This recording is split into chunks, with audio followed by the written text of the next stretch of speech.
Chapter 28, Ahab.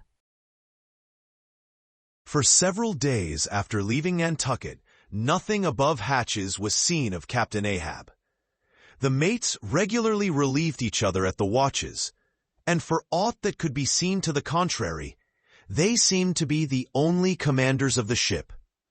Only they sometimes issued from the cabin with orders so sudden and peremptory that after all it was plain they but commanded vicariously. Yes, their supreme lord and dictator was there, though hitherto unseen by any eyes not permitted to penetrate into the now sacred retreat of the cabin.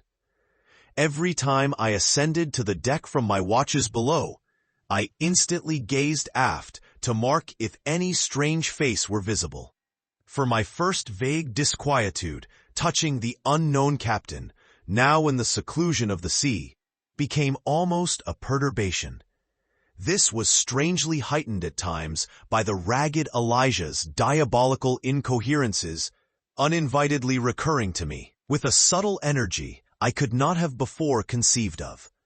But poorly could I withstand them, much as in other moods I was almost ready to smile at the solemn whimsicalities of that outlandish prophet of the wharves. But whatever it was of apprehensiveness or uneasiness, to call it so, which I felt, yet whenever I came to look about me in the ship, it seemed against all warrantry to cherish such emotions. For though the harpooneers, with the great body of the crew, were a far more barbaric, heathenish, and motley set than any of the tame merchant ship companies which my previous experiences had made me acquainted with, still, I ascribed this, and rightly ascribed it, to the fierce uniqueness of the very nature of that wild Scandinavian vocation in which I had so abandonedly embarked. But it was especially the aspect of the three chief officers of the ship, the mates, which was most forcibly calculated to allay these colorless misgivings and induce confidence and cheerfulness in every presentment of the voyage. Three better, more likely sea officers and men, each in his own different way, could not readily be found, and they were every one of them Americans, a Nantucketer, a Vineyarder, a Cape man. Now it being Christmas when the ship shot from out her harbor, for a space we had biting polar weather, though all the time running away from it to the southward, and by every degree and minute of latitude which we sailed, gradually leaving that merciless winter and all its intolerable weather behind us.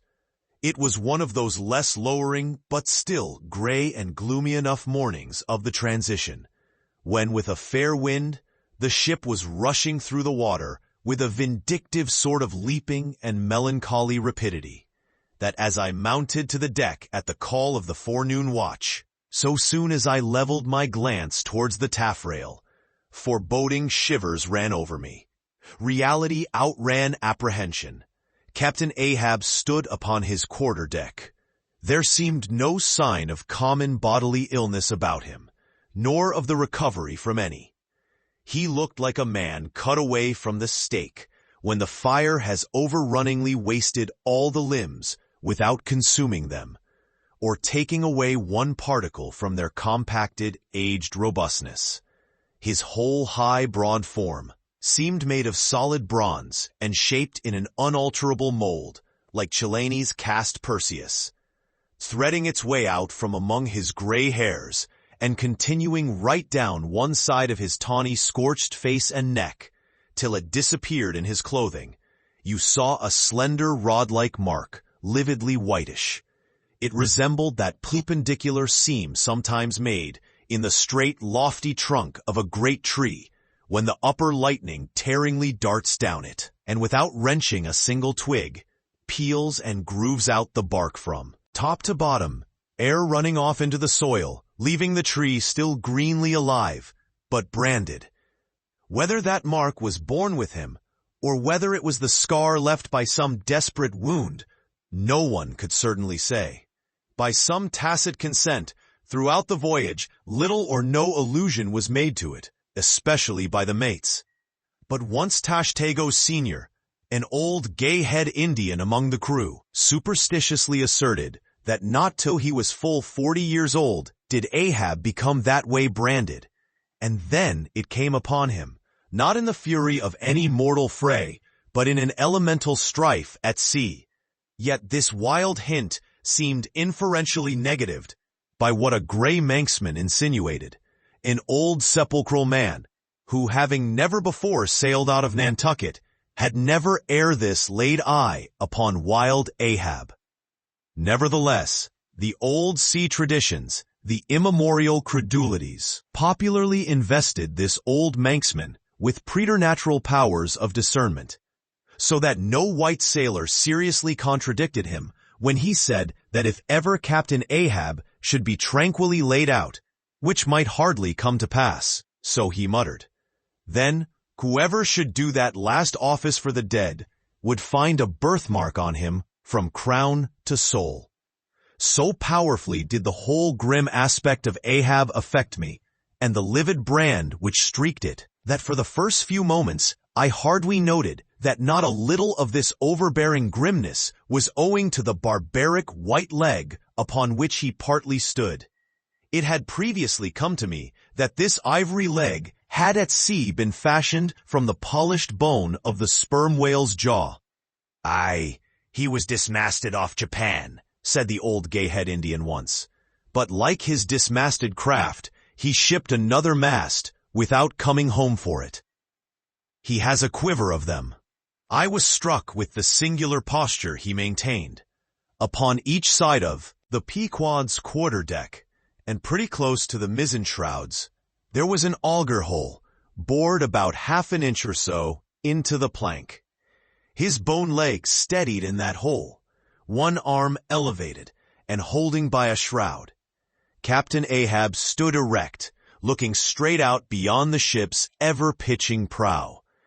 There was an infinity of firmest fortitude, a determinate, unsurrenderable willfulness, in the fixed and fearless, forward dedication of that glance.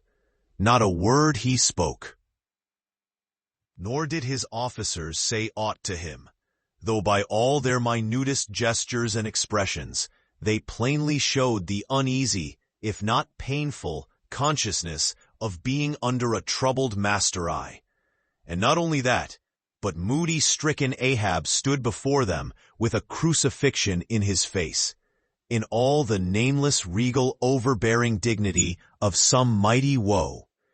Ere long, from his first visit in the air, he withdrew into his cabin. But after that morning, he was every day visible to the crew, either standing in his pivot hole, or seated upon an ivory stool he had, or heavily walking the deck. As the sky grew less gloomy, indeed, began to grow a little genial, he became still less and less a recluse, as if when the ship had sailed from home, nothing but the dead wintry bleakness of the sea had then kept him so secluded. And by, it came to pass that he was almost continually in the air. But as yet, for all that he said, or perceptibly did on the at last sunny deck, he seemed as unnecessary there as another mast. But the Pequod was only making a passage now, not regularly cruising.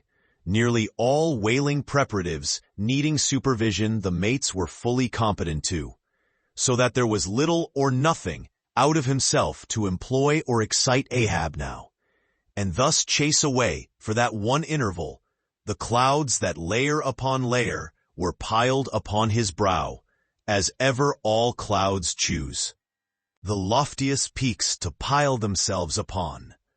Nevertheless, ere long, the warm warbling persuasiveness of the pleasant holiday weather we came to seemed gradually to charm him from his mood.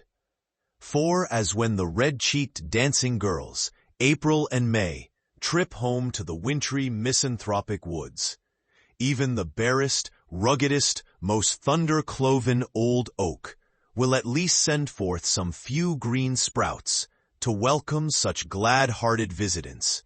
So Ahab did, in the end, a little respond to the playful allurings of that girlish air, More than once did he put forth the faint blossom of a look, which, in any other man, would have soon flowered out in a smile.